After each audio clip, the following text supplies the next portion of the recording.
Thank you very much, Andrew. We'll just deal with the technology here. So hopefully you can all see my screen. Andrew, can you just confirm that? Yeah, it looks good. Great. Okay. So first of all, thank you to Andrew and the team for this invitation to talk at this Data-Centric Engineering Webinar Series. And thank you to everybody who's hopped online today and hopefully you'll have lots of questions for afterwards. So the title of my talk is Building a Data Fit Organization. To set the stage, I want to share some discrete data points about a situation I think we already know. A 2021 McKinsey study suggests that only 15% of companies report realizing value from their data science initiatives. Another 2021 survey of leading US listed companies suggests that while 65% now have a chief data officer, only 39% are managing data as an asset, and only 24% of executives are embracing what is described as data culture. In my area of interest, maintenance, a McKinsey 2020 study suggests that 70% of all maintenance data transformation efforts fail. In order to set the scene for our interest in this work, we'd like to share two important contextual factors. The first is location. We are all based in Perth, a small city in the huge state of Western Australia, as you can see from the map. What you may not know is that Western Australia is a powerhouse of the resources sector, whose export earnings power the Australian economy. We are leaders in automation and remote operations. Most employees live in Perth, which is about where Lisbon is on the map. The weather here is marvellous. While the operating sites are in the equivalent of Dublin and Inverness. The early move to autonomous mobile and train fleets and remotely operated process plants means that the global companies operating these sites have collected and continue to collect extraordinary amounts of data. In 2014, a Perth startup called Unearthed launched a set of hackathons with the support of the resources companies. In the process, more than 100 industry problems and data sets were curated by Unearthed. This gave the Unearthed team, two of whom are part of this DFO team, great insight into the issues faced by the companies. And as a result, in 2018, they formed Core Skills and launched their Data Science Springboard courses. This Data Science Springboard program is taught over 12 weeks and runs inside companies and requires participants to work on their own company data and deliver a value-delivering capstone project. Insights from Unearthed and Core Skills have driven the business case for the DFO project because we have a deep understanding of why a number of these both hackathon results and also capstone projects have failed to gain traction within the companies of the participants. Industry participants from these hackathons and skills training are mainly from technical backgrounds, metallurgists, geologists, engineers, and the like. And they've reported a number of issues inside their organizations with the data science transition, some of which are listed here. Essentially, these can be grouped into three buckets: issues with organizational capital, the processes and systems; issues with human capital, the capability and competence inside the company, especially at senior and middle management levels; and also social capital, the leadership and culture with respect to data management and data-driven decision-making. A number of us on the team have backgrounds in safety and safety science and reflected that the sorts of behavior we're now seeing with respect to data management in companies is reminiscent of 1990s in safety. For those unfamiliar with safety management, there has been an evolution from a rules-based culture in the 1980s through the development of management systems approaches in the 1990s, followed by a much more explicit focus on safety culture starting in the 2000s. This has been augmented in the last 10 years by research work on the behavior of organizations as complex socio-technical systems, and safety as an emergent feature of these systems. You will see on the slide, over which I've overlaid some data showing how both the total number of non-fatal injuries in black and the rate of non-fatal injuries per 100,000 employees in purple for the UK both show a downward trend as our ability to manage safety has improved as a result of action and recognition of the importance of socio-technical perspectives that have to be integrated and managed. We assert that to have safe and productive data management in our industrial organizations, that the lessons from a holistic safety approach are instructive. And these are, first, the need to take a whole of organization approach. Secondly, to have a single common goal. In the case of data, this is value. A recognition that everyone in the organization has a role in data like they do in safety. And this is a key point. A recognition of the fact that there is subject matter expertise there that needs to be leveraged. And finally, a focus on continuous improvement. The team working on the DataFit organization is multidisciplinary.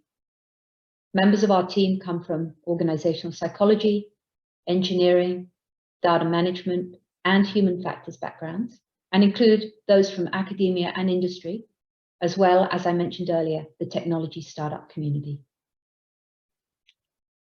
The DFO model that you see on the screen leverages the fitness to operate model first published by some of our team in 2014 in the Journal of Accident Analysis and Prevention.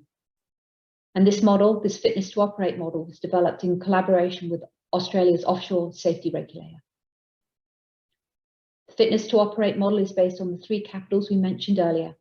We suggest that organizational data capability, or data fitness as we call it, is an emergent behavior as a result of building and leveraging these 3 capitals together. The human and social capital interact or combine in some synergistic way so that organizational capital is more than the sum of its part and therefore emerges as part of an overall system. And collectively, these drive a data fitness across the organization. In order to explore this further and more rigorously in an academic sense, we conducted what we call data workflow mapping with the support of one of our industry partners. We'll talk more about the specific case we mapped on the following slides. But the research approach involved the company identifying an important value-critical data workflow, and the researchers conducting semi-structured interviews of all those involved in this data workflows. These interviews were processed using thematic analysis and roles, capabilities, and behaviors identified. The results were then socialized back into the organization, and a number of initiatives actioned as a result of continuous improvement to improve this data workflow. I appreciate this slide is a bit busy, but we wanted to give you an overview of the data workflow mapping study. And in this case, it's a quality control issue relating to prediction of product sizing for a shipment to market. So obviously the value here is if you've got the sizing right, you're going to, and consistent, you're going to get a higher price for your product.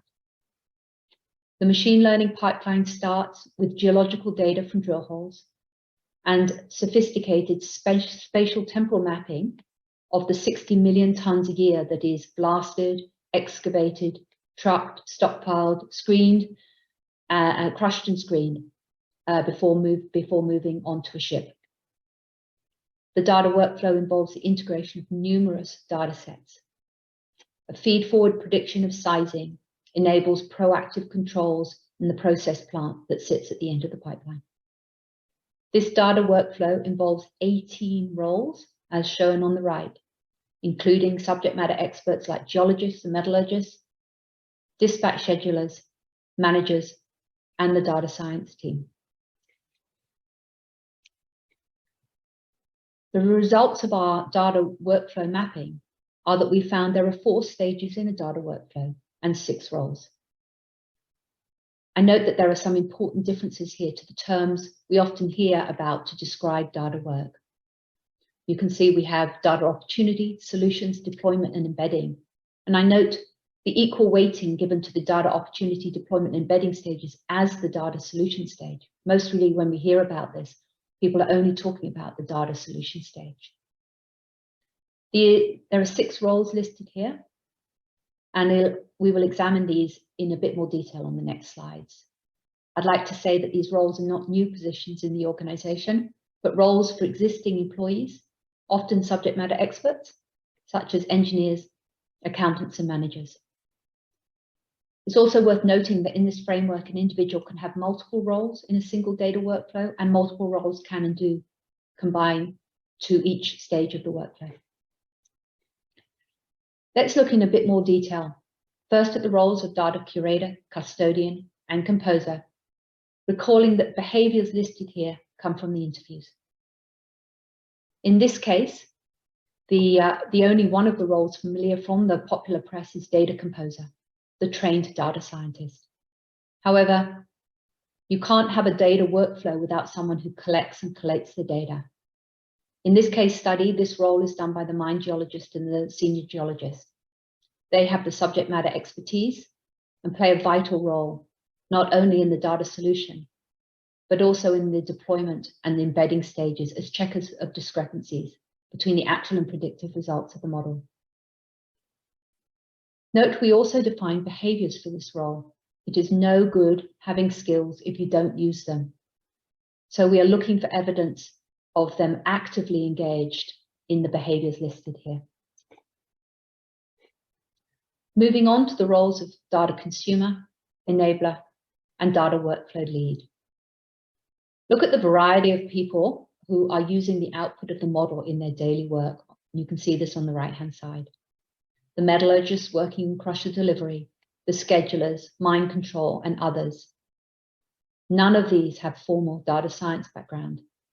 And for many years, it must be said, have been managing this process without the use of any model at all. So not only do they have to be supported to use the model in their decision-making, but also communicate back to the geology and data science team when they perceive that there are issues. The leadership behaviors of the managers of these frontline staff are crucial in the deployment and use of the model, and we call this the data enabler role. We need these managers to be visibly supportive of the time their teams are spending to support delivery of the model results and ensure those with data workflow roles that report to them are engaged and delivering. None of this data workflow would have worked without the data workflow lead. In this case, a person on the organization's leadership team who supported the work financially and politically and makes sure that it is and continues to deliver value.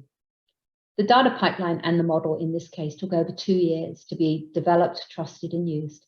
Hence, senior level commitment over these sorts of timescales is vital. We note that the roles of data enabler and data lead are often overlooked in other frameworks and in the literature. Here are some quotes from participants in the data workflow mapping that we did to map the process and the roles.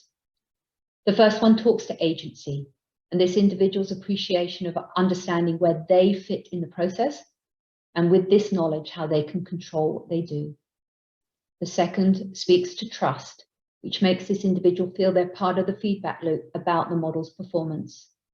The third talks about the ability to be part of the control and feedback loop in partnership with the data science team. This recognition of the embedding and continuous improvement process was for us a real surprise of the research. And the final quotation talks about value and purpose and the need to manage stakeholders in the early phase of complex model development.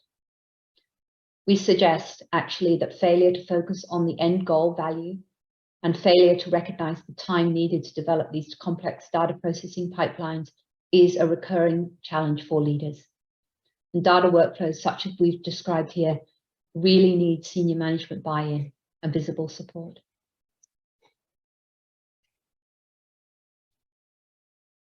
Sorry. Looking at the data fit organizational framework, we can see once again there are 4 stages shown in the center of the diagram, and note that this is a continuously improving process and cycle.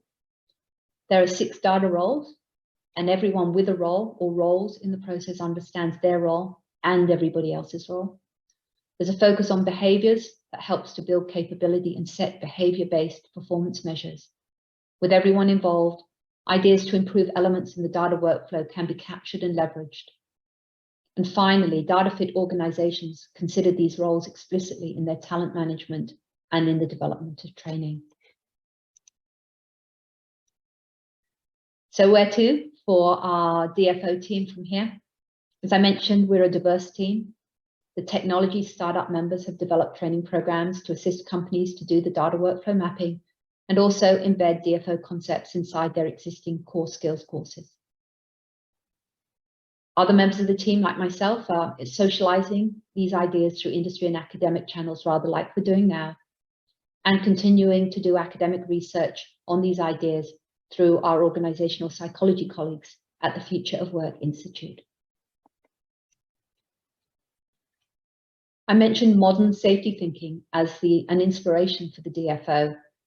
And so in closing, we offer the same concepts to those seeking to drive data fitness in their organizations. We suggest that data fitness is an emergent behavior from organizational, social, and human capital, and is supported by having a whole of organization approach, a relentless focus on value, a recognition of the need for all with roles in a specific data workflow process to own their roles and demonstrate appropriate behaviors, a recognition of the need for subject matter expertise, and a drive for continuous improvement. So in closing, I thank you for your time and being on the call today. I'd also like to acknowledge the other members of our team and also my co-presenter, Zane Prickett, who instead of being here with us tonight, is about to get on a 16-hour flight to Europe with 2 small children instead. And finally, I'd like to say how excited I have been to be part of this DFO project. For too many years, I've seen algorithms useful for decision support go unused within many organizations. And I'm hopeful this DFO approach will help to ensure quicker and more effective deployment and embedding of the data solutions so that my colleagues and others, when they do develop them, that they do indeed deliver value for industry. Thank you very much.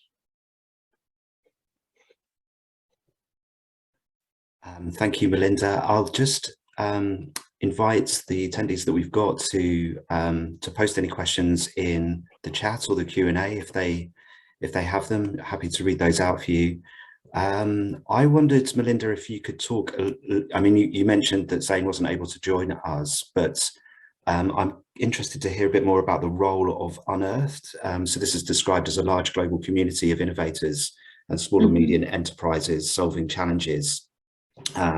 So has that been important has that kind of community been important in achieving some of that cultural change that's necessary for this DFO approach? So I think the answer is yes, but maybe not exactly in the way you're thinking. So first of all, without Unearthed, we would never have had the hackathons, and without Unearthed, we wouldn't have had the core skills and the insights that have come from the capstone project. So you've had a number of well-placed individuals within companies develop solutions to company problems over a 12-week training program, and then go back into the business and try and implement them. And the feedback from some of those challenges has really informed some of the issues that we've identified. And also with the hackathons, I took part in a number of the hackathons, and again, huge support from companies, lots of enthusiasm, lots of really good ideas to what had been intractable problems. Startups formed, but the ability to take those ideas and really translate them back into the companies was fraught, to say the least. And I don't think that's news to anybody. I think people understand that both from hackathons and from data science initiatives, internal or external. That understanding of the issues has been really important, as I said. But also, I think you talk about the community. There is the process of doing the hackathons and involving many of the companies and many of the employees of those companies in the hackathons, either in producing data sets or whatever, was an early mover in getting people interested in the amount of data they had and what they could do with it. And so there's quite a large community around that, around Unearthed and Core in Western Australia, but also there's been another branch out. Unearthed has continued to extend beyond West Australia and now runs global challenges for some quite big projects for major companies, and actually has a business around running global hackathons. Great, thank you, Melinda. Just a quick final call to see if there are any questions from any of the participants. If not, we will close a bit earlier than normal, and we'll release this video of this webinar online soon.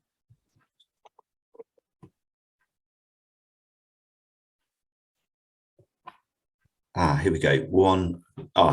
Just one comment saying, well done, Mel, from Johan Snyman. Thanks, Johan.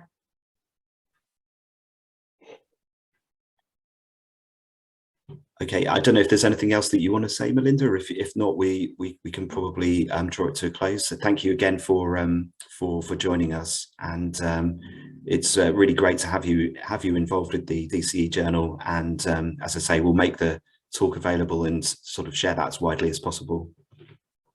Thank you very much, and thanks everybody for the opportunity and to share what we're doing. I think it's exciting, and I hope you do too. Okay, thank you very much. And see everyone next month for the next webinar. Bye.